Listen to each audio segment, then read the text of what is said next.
निसर्ग सुषमार चारो चित्रशाला उत्कलर पुरपल्ली नदी वन गिरिकंदर सबु समय रे उत्कलर सौंदर्य परिप्रकाश रे मुख्य आधार होइछि।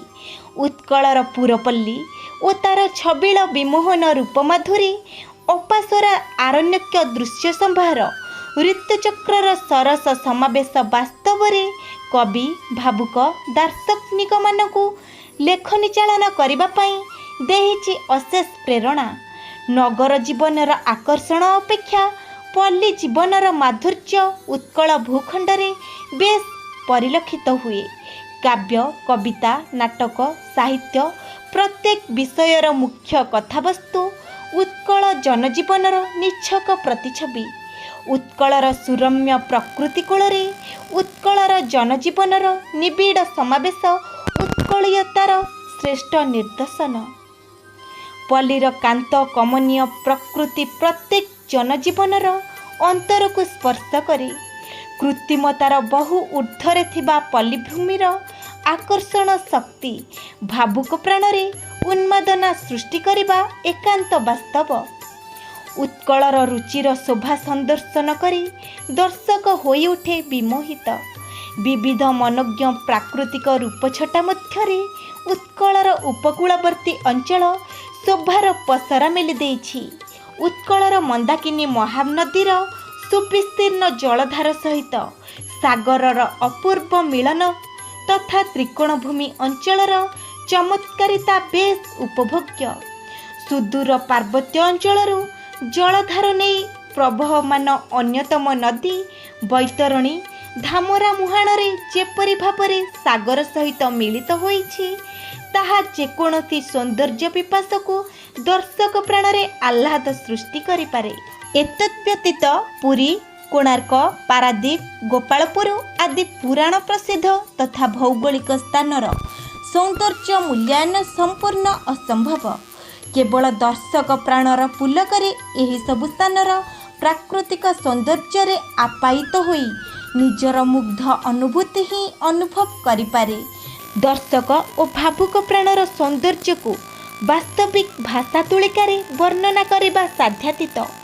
समुद्र बेलाभूमिर निर्जन परिवेशर सौम्य भाव दिगंत विस्तारी बेलाभूमि रे चांदिनी रातिर मादकता प्रातःकाल सूर्योदयर सौंदर्य सहित समुद्र स्नानर आनंद और सूर्यास्तर शोभा संदर्शन करी बहु पर्यटक सेमानकर विपुल अनुभूति को आजीवन स्मरण करती।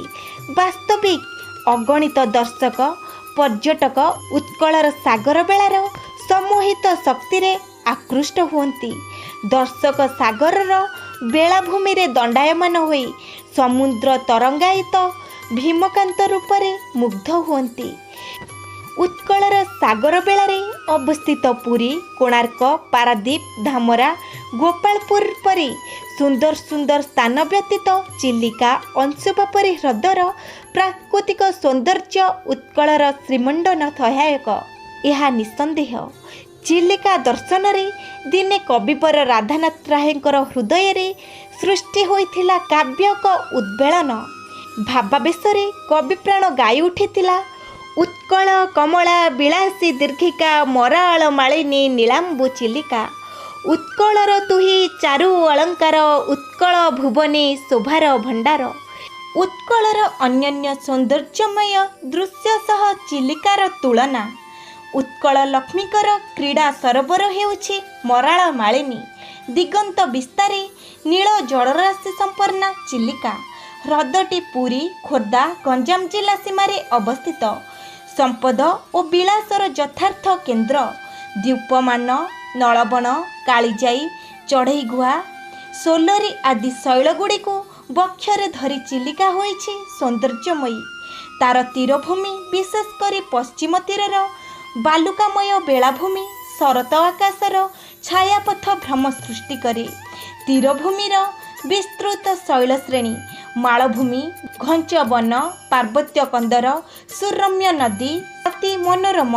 पुनश्च नव दुर्बादल श्यामल प्रांतरे हरिण हरिणींकर विहार मरीचिकार दृश्य ଶସ୍ୟ ପରିପୂର୍ଣ୍ଣ ଦୀପମାଳାଦିର ଏକତ୍ର ବନୋତ୍ସବମୟ ରୂପ ଚିଲିକାକୁ ଅନନ୍ୟ ସୌନ୍ଦର୍ଯ୍ୟମୟୀ ଦୃଶ୍ୟଠାରୁ ଉତ୍କୃଷ୍ଟ କରିଛି।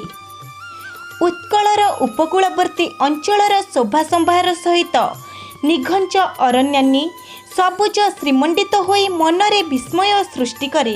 ପାହାଡ଼ ପର୍ବତ ତରୁଲତା ବିଶିଷ୍ଟ ଅରଣ୍ୟର ଶୋଭା ସନ୍ଦର୍ଶନ କରି ବନ ପ୍ରକୃତି ମଧ୍ୟରେ ସମସ୍ତ ଜାଗତିକ ଜଞ୍ଜାଳ କ୍ଷଣିକ ପାଇଁ ଭୁଲି ମନୁଷ୍ୟ ଅତୀନ୍ଦ୍ରିୟ ରାଜ୍ୟରେ ବିଚରଣ କରେ। ଏଥିପାଇଁ କେତେକ ଦର୍ଶକ କେତେକ ପର୍ଯ୍ୟଟକ ବର୍ଷର ବିଭିନ୍ନ ସମୟରେ କପିଳାସ, ଭଟ୍ଟାରିକା, ବରୁଣେଇ, ସାତକୋଶିଆ ଗଣ୍ଡ, ଚଣ୍ଡିଖୋଲ, ନାରାୟଣୀ, ଟିକରପଡ଼ା, ସମ୍ବଲପୁର, ନୃସିଂହନାଥ ଓ ବଲାଙ୍ଗୀରର ହରିଶଙ୍କର ଆଦି ପ୍ରସିଦ୍ଧ ସ୍ଥାନମାନଙ୍କରେ ବଣଭୋଜିରେ ସମବେତ ହୁଅନ୍ତି। ବିଭିନ୍ନ ଋତୁରେ ଏହି ବନ ପ୍ରକୃତି ବିବିଧ ରୂପରେ ସୁସଜ୍ଜିତ ହେଲା ପରି ମନେ ହୁଏ।